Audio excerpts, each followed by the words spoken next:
रजनी को बचपन से ही पेंटिंग का बहुत शौक था। वो हमेशा से ही पेंटर बनना चाहती थी, पर उसके माँ और पिताजी ने उसको कभी भी इस चीज के लिए सपोर्ट नहीं किया और उसकी शादी नीरव से हो गई। नीरव रजनी को बहुत प्यार करता था, पर रजनी हमेशा चुपचाप ही रहती। वो इस शादी से खुश नहीं थी। वो ये शादी नहीं करना चाहती थी। उसे तो हमेशा से पेंटर जो बनना था। अपने इस सपने को वो नहीं पूरा कर पाई, इसलिए वो हमेशा उदास रहती थी। रजनी, बहुत ही बढ़िया फिल्म लगी है, कल देखने चले? नहीं जी, कल मुझे बहुत काम है, मैं नहीं जा पाऊंगी। अच्छा तो कोई बात नहीं, संडे को चलते हैं। देखिए, मुझे फिल्म देखना पसंद नहीं है। आपको जाना है तो चले जाइए। नीरव को मना करके रजनी वहां से चली जाती है और अपने बैग को खोलकर उसमें बंद पड़े ब्रश और कलर्स को देखकर रोने लगती है।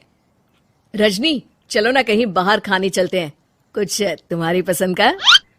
जी, मुझे नहीं जाना, मेरी तबीयत ठीक नहीं है। रजनी वहां से चली जाती है। नीरव को समझ नहीं आता कि रजनी उससे इतना दूर क्यों रहती है।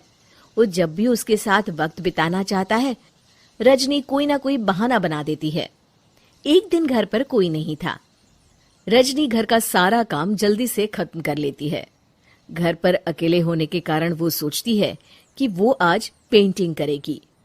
वो अपने कमरे में जाकर पेंट ब्रशेस और कलर्स निकालकर जैसे ही कलर मिक्स कर रही होती है कि दरवाजे पर बेल बज जाती है।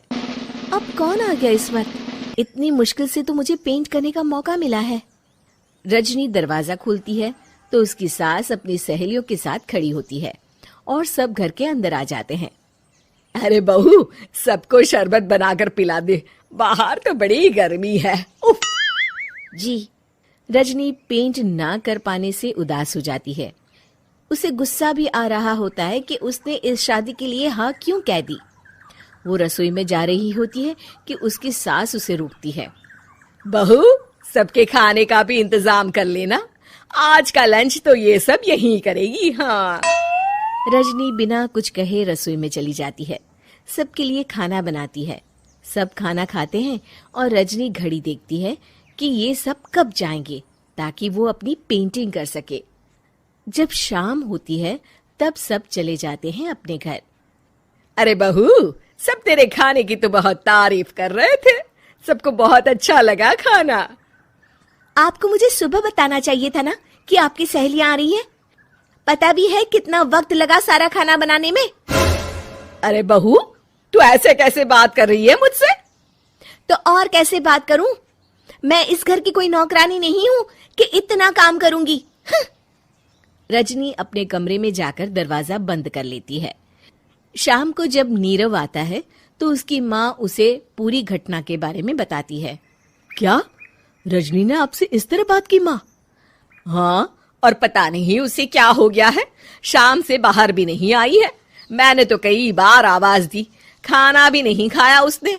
तू ही बात करके देख ले बेटा। नीरव अपने कमरे का दरवाजा खटखटाता है। रजनी, दरवाजा खोलो, मैं हूं। रजनी दरवाजा खोलती है और फिर वापस जाकर अपने बिस्तर पर लेट जाती है। रजनी, माँ से बात करने का ये क्या तरीका है? मैंने कोई गलत बात नहीं की है। अरे तुम क्यों ऐसे बर्ताव कर रही हो सबके साथ? क्या तुम इस शादी से खुश नहीं हो? रजनी कुछ नहीं बोलती। अरे बताओ मुझे रजनी, क्या ये शादी तुम्हारी मर्जी के खिलाफ हुई है? हाँ, मैं ये शादी कभी नहीं करना चाहती थी। तुमसे क्या, मैं किसी से भी शादी नहीं करना चाहती थी। रजनी रोने लगती है। चुप हो जाओ रजनी, बताओ मुझे, तुम क्यों नहीं करना चाहती थी शादी?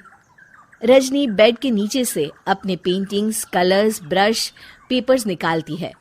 इतने में उसकी सास भी कमरे में आ जाती है। ये देख रहे हो, ये थे मेरे सपने। मैं पेंटर बनना चाहती थी, पर माँ पापा ने कभी सपोर्ट नहीं किया और मेरी शादी करवा दी। मेरे सारे सपने टूट गए।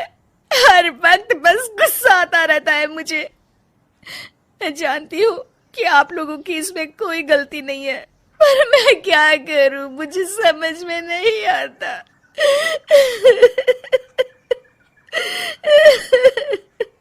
रजनी फूट फूट कर रोने लगती है।